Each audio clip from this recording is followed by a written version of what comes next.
कई कई लोग तो ये जानना चाहते हैं कि धन नहीं आता है तो लक्ष्मी घर में कैसे आए। तो मैं एक कथा सुनाती हूँ, ध्यान से सुनिए। एक बहुत बड़ा सेठ था, बहुत धनवान था। एक दिन रात में सोया, उसके सपने में लक्ष्मी आई। बोली, सेठ 25 साल हो गए तेरे साथ रहते, अब मैं तुझे छोड़कर जाऊंगी। अब मेरे जाने का समय हो गया है, अब मैं जाऊंगी। सेठ रोने लग गया। अरे लक्ष्मी, तू क्या कह रही है? इतने दिन तो मेरे पास थी, जिस गली में मैं निकलता हूं सब लोग मुझे प्रणाम करते थे, और अगर आज तू चली जाएगी ना, मैं सड़क पे आ जाऊंगा, रोड पे आ जाऊंगा। क्या कह रही है तू? सोच। लक्ष्मी मत जा, छोड़कर मत जा। लक्ष्मी ने कहा, सेठ मैं तो जाऊंगी, मैं रुकने वाली नहीं हूं, लेकिन इतने रो रहे हो तो चलो, जाते जाते मैं एक वरदान दे रही हूं। अब वो वरदान जो मांगना है वो मांग ले। सेठ ने कहा, वरदान? वरदान? लक्ष्मी क्या कह रही है? वरदान?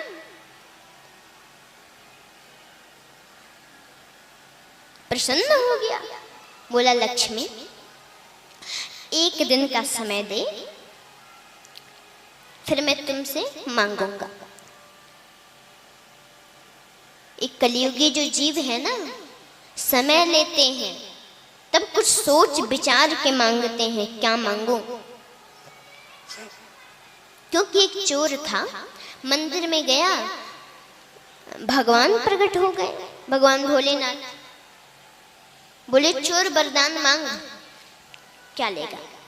चोर ने कहा, बस 1 घंटे का समय दो, मैं आता हूं, फिर वरदान मांगूंगा। यही रहना, मैं आता हूं। दौड़ा दौड़ा गया घर। माँ अंधी थी, 80 साल की। बोला, माँ भगवान भोलेनाथ आए हैं, बोल रहे हैं वरदान मांगो, क्या मांगो? ओ बोले, जल्दी यहां से भागो। तेरे जैसे चोर बेईमान आदमी को भगवान वरदान मांगने को बोलेंगे? भागो यहां से, पागल बना रहा है आकर। चोर ने कहा, मान लो पागल ही बना रहा हूं, तो भी अगर कुछ मांगने को कहें तो तुम क्या लोगी? माँ बोली कि 80 साल हो गए, मैं अंधी हूं, आंख ही मांग ले। बोला, ये देखो इस बुढ़िया को, 80 साल दुनिया देखे नहीं, 20 साल देखकर क्या करेगी रे? अपनी पत्नी के पास गया, सोचा पत्नी थोड़ी बुद्धिमान होगी। पत्नी से पूछा, पत्नी ने कहा कि 15 साल हो गए शादी के, अभी तक कोई पुत्र नहीं है, पुत्र मांग लो। बोला, उसकी आंख की पड़ी है, इसके पुत्र की पड़ी है, और इस कलयुग में बाप न भैया, सबसे बड़ा रुपया। जोर से बजाइए, सबसे बड़ा रुपया। दौड़ा दौड़ा गया, बोला, एक वरदान दो। भगवान ने कहा, एक ही मांगना, 2 नहीं। ना ना ना, एक। बोला, एक ही मांगूंगा, 2। बोले, क्या?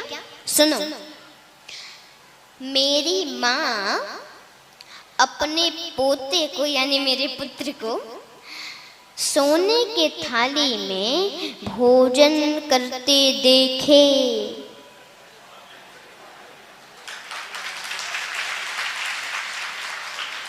मेरी माँ अपने पोते को सोने की थाली में भोजन करते देखे। अपना पुत्र भी मांग लिया, माँ की आंख भी मांग लिया और उसी में धन भी मांग लिया। भगवान ने कहा फंसा दिया इस चोर ने मुझे, इसलिए लोग थोड़ा समय लेते हैं। शेष ने कहा बस एक दिन सुबह हुआ, उसकी 4 बहुएं थीं। सबसे बड़ी बहू के पास गया दुखी मन से, बोला बेटी सपने में लक्ष्मी आई थी, बोली अब मैं छोड़ के जाऊंगी तुम्हें, पर एक वरदान दे रही हूं, क्या मांगू मैं? बड़ी ने कहा पिताजी वरदान मांग लेना, जब वो आएगी तो कहना लक्ष्मी एक वरदान दे कि जितना अमेरिका का सोना है ना सब लाकर अपने घर भर दे।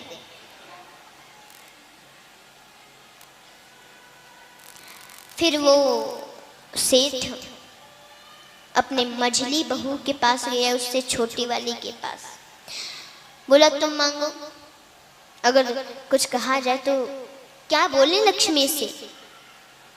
बोले पिताजी मेरी मानो तो सोना वोना छोड़ो, पूरी दुनिया का जितना जमीन है ना सब अपने नाम से करवा लो।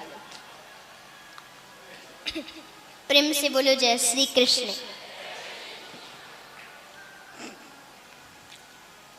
तो फिर वो सजली बहू के पास गया, उससे छोटे वाले के पास, बोला तुम बताओ क्या मांगे, सलाह दो। उसने कहा ये पैसा और जमीन को छोड़ो, इस समय हॉस्पिटल और विद्यालय बहुत चल रहा है, इसमें बड़ी कमाई है पिताजी, जितना दुनिया का हॉस्पिटल और विद्यालय सब अपने नाम से करवा लो, रोज बोरी बोरी पैसे आएंगे। बोला ठीक है।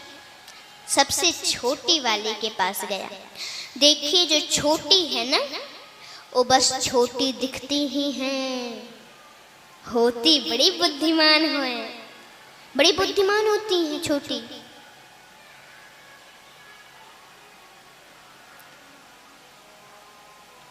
बुद्धि बहुत बड़ा होता है, नाम होता है छोटा, मतलब छोटे हैं लेकिन बुद्धि सबसे बड़ा। बोला बेटी क्या मांगे? बोली पिताजी दीदी लोगों ने बता ही दिया, वही मांग लीजिए। सेठ ने कहा नहीं, सलाह सबकी लेनी चाहिए।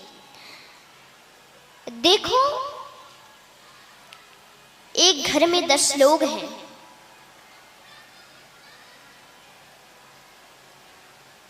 उसमें जो घर का सबसे बड़ा है उसको सलाह सबसे लेनी चाहिए, पर होना उसी का चाहिए जो सबसे बड़ा है।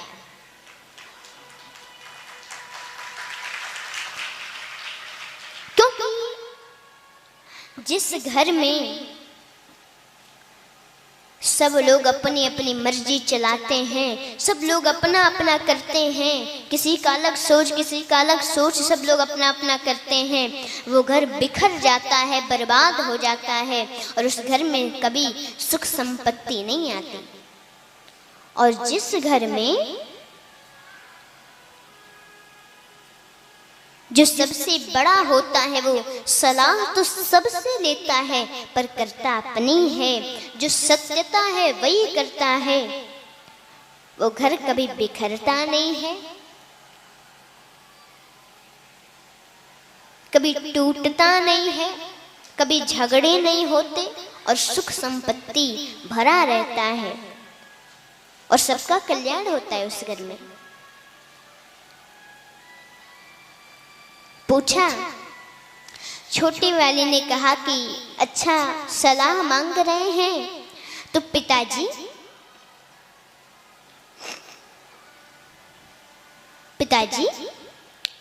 सुनिए, मेरी मानिए, तो ये धन पैसा जमीन हॉस्पिटल विद्यालय इन सबको छोड़ दीजिए, इससे कुछ होने वाला नहीं है।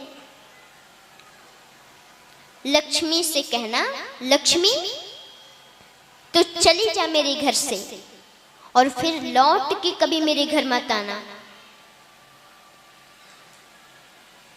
लक्ष्मी फिर लौट कर कभी मेरे घर में मत आना। बस एक वरदान दे दे, बस एक वरदान। क्या? लक्ष्मी से कहना, पिताजी कि एक वरदान दे दे फिर तू जा। क्या?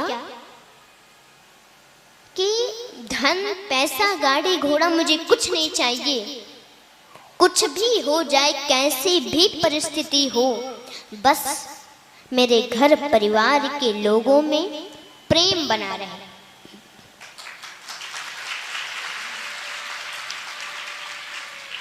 चारों बहुओं में, हम सभी लोगों में बस प्रेम बना रहे, यही मांगना। फिर सपने में लक्ष्मी आई, बोली सेठ अब मैं जा रही हूं तुम्हें छोड़कर। सेठ ने कहा, लक्ष्मी जा, मेरे घर से तो चली जा और अभी चली जा, और फिर लक्ष्मी कभी लौट कर मत आना, कभी नहीं। बस एक वरदान दे दे, केवल एक। मेरे वरदान का क्या हुआ, वरदान तो दोगी ना? बोली हाँ मांगो मांगो।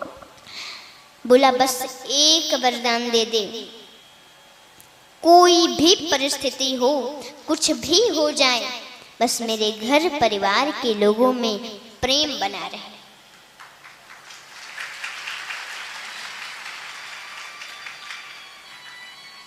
लक्ष्मी बोली, सेठ तेरे घर को मैं छोड़कर नहीं जाऊंगी। सेठ ने कहा, क्यों नहीं जाएगी, चली जा मेरे घर से। बोली जहां प्रेम रहता है वहीं मैं रहती।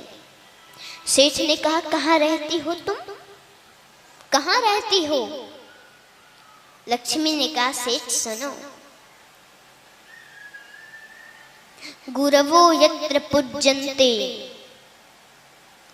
बाड़ी यत्र सुसंसिता,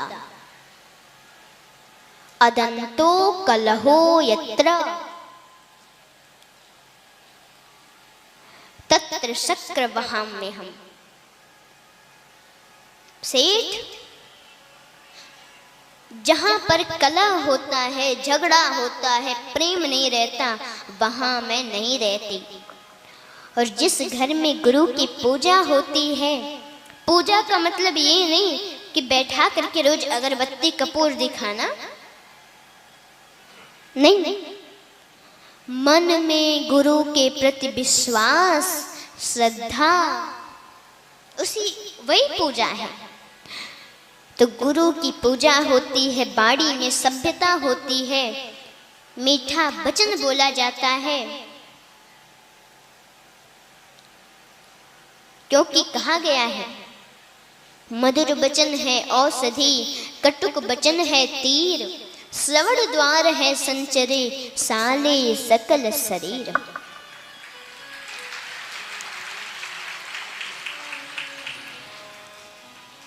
बाड़ी में सभ्यता होती है, मधुर वचन बोला जाता है और प्रेम होता है, झगड़ा नहीं होता, सब लोग प्रेम से रहते हैं। उस घर में तत्र शक्र वहाम्यहम्, उस घर में मेरा वास होता है सेठ। इसलिए आज से मैं तेरे घर को कभी छोड़ कर नहीं जाऊंगी। इसलिए महाराज, जो लोग चाहते हैं हमारे घर में लक्ष्मी वास करें, हम धनवान बने, वो लोग सबसे मीठा वचन बोले, मन में किसी के प्रति गलत विचार न रखें, सबसे प्रेम करें, जीवों पर दया करें, गुरु के प्रति श्रद्धा हो, विश्वास हो, भगवान के प्रति विश्वास हो, तो उस घर में लक्ष्मी अवश्य आएंगी और हम अवश्य धनवान बन जाएंगे।